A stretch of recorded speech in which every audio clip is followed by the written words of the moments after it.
हमारी किडनियां बिना रुके काम करती हैं, टॉक्सिन्स को फिल्टर करती हैं, फ्लूइड बैलेंस बनाए रखती हैं और हमारे शरीर को स्वस्थ रखने में मदद करती हैं। वर्ल्ड किडनी डे के इस खास मौके पर आइए जाने कि किडनी को हेल्दी कैसे रखा जाए। और इसी मौके पर आज हमारे साथ हैं शहर औरंगाबाद के जाने माने नेफ्रोलॉजिस्ट डॉक्टर राहुल रुईकर। जर एखाद्याला किडनीचा आजार झाला तर त्यासाठी कोणते उपचार उपलब्ध आहेत?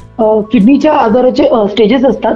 सुरुवातीच्या काही टप्पे असतात की ज्याच्यामध्ये आपल्याला लाईफस्टाईल मॉडिफिकेशन आणि काही गोळ्या त्याच्यावर आपण पेशंटचा आजार ठीक करू शकतो. आणि जर समजा किडनीचा आजार हा प्रगत असेल, शेवटच्या टप्प्यामध्ये असेल, तर मात्र आपल्याला पेशंटला डायलिसिस आणि ट्रान्सप्लांट असे ऑप्शन द्यायला लागतात. किडनीचे आजार फक्त वृद्धांनाच होतात का, की ते कोणालाही होऊ शकतात?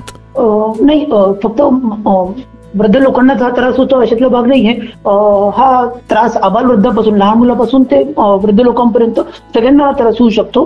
जर लहान मुलांमध्ये जर समजा काही जन्मजात काही किडनीचे आजार असतील किंवा जन्मजात काही डिफॉर्मिटी असेल तर मग त्यांना किडनीचा त्रास उद्भवू शकतो. त्याच्यासोबतच जे काही तरुण व्यक्ती असतील तर त्यांना मध्ये लघवीचे इन्फेक्शन वगैरे होणं, मुतखडा होणं, हे काही त्रास असतात. तर त्यामुळे फक्त म्हाताऱ्या लोकांना किंवा वृद्ध लोकांनाच हा त्रास होतो असं नाहीये. हा केव्हाही कोणालाही होऊ शकतो.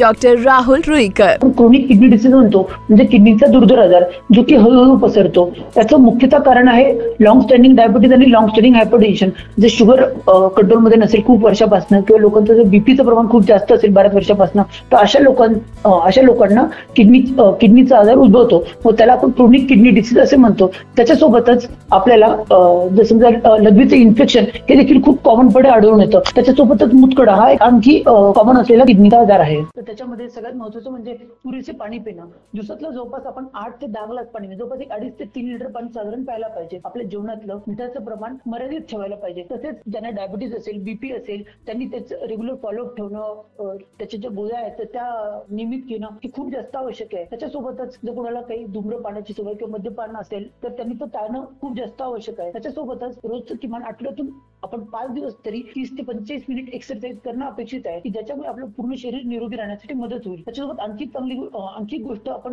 सगळ्यांनी काटेकोरपणे पाहिली पाहिजे ती म्हणजे की विनाकारण पेन किलर घेणं किंवा डॉक्टरांच्या सल्ल्याशिवाय कोणत्या गोळ्या घेणं हे आपण टाळलं पाहिजे. त्या काही गोष्टी आपण पाहिल्या तर आपल्याला किडनीचा आजार उद्भवणार नाही. जो उद्भवलेला असेल तर तो आजार फार जास्त वाढणार नाही. तर त्याच्यासाठी त्या काही काळजी आपण सगळ्यांनी घ्यायला हवी. किडनीच्या आजारांची सुरुवातीची लक्षणे कोणती? चांगला प्रश्न आहे. तर किडनी बद्दलचं कसं म्हणते का की किडनीचे जे आजार असतात हे काइंड ऑफ सायलेंट किलर सारखं वागतात. तर किडनीच्या आजारांची जी सुरुवातीचे जे टप्पे असतात तर त्या टप्प्यामध्ये मोस्टली काही लक्षणे दिसत नाहीत. पण जोपर्यंत पेशंटला लक्षणे दिसतात तोपर्यंत किडनीचा आजार हा खूप प्रगत झालेला असतो किंवा ऍडव्हान्स झालेला असतो. तर त्याच्यामुळे किडनीची जी काही आजाराची लक्षणे ती आपण सर्वांनी लक्षात घेतली पाहिजेत आणि ती काळजीपूर्वक बघितली पाहिजेत. तर त्याच्यातली काही प्रमुख लक्षणांमध्ये सगळ्यात महत्वाचं म्हणजे एक तर शरीरात सूज येणं. जर समजा पेशंटला सकाळी उठल्यानंतर डोळ्याखाली वगैरे सूज येत असेल, पायावर वगैरे सूज येत असेल तर अशा पेशंटला पण किडनीचा आजार असण्याचे चान्सेस जास्त असतात. त्याच्यासोबतच लघवीमध्ये बदल होणं, लघवीचा रंग लालसर वगैरे होणं किंवा लघवीद्वारे फेस खूप जास्त जाणं, लघवी खूप वारंवार होणं किंवा लघवीचं प्रमाण खूप जास्त कमी होणं, हे देखील किडनीच्या आजाराचं लक्षण आहे. त्याच्यासोबतच खूप जास्त थकवा जाणवणं, मळमळ होणं, भूक न लागणं, अंगावर खाज वगैरे येणं, तर या जे काही ही काही प्रमुख लक्षणं आहेत की ज्याच्यामुळे आपल्याला किडनीचा आजार लवकर पकडता येतो. जर एखाद्याला किडनीचा आजार झाला तर त्यासाठी कोणते उपचार उपलब्ध आहेत?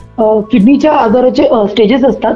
सुरुवातीच्या काही टप्पे असतात की ज्याच्यामध्ये आपल्याला लाईफस्टाईल मॉडिफिकेशन आणि काही गोळ्या त्याच्यावर आपण पेशंटचा आजार ठीक करू शकतो. आणि जर समजा किडनीचा आजार हा प्रगत असेल, शेवटच्या टप्प्यामध्ये असेल, तर मात्र आपल्याला पेशंटला डायलिसिस आणि ट्रान्सप्लांट असे ऑप्शन द्यायला लागतात. किडनीचे आजार फक्त वृद्धांनाच होतात का, की ते कोणालाही होऊ शकतात?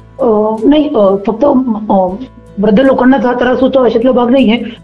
हा त्रास आबालवृद्धापासून, लहान मुलापासून ते वृद्ध लोकांपर्यंत सगळ्यांना हा त्रास होऊ शकतो.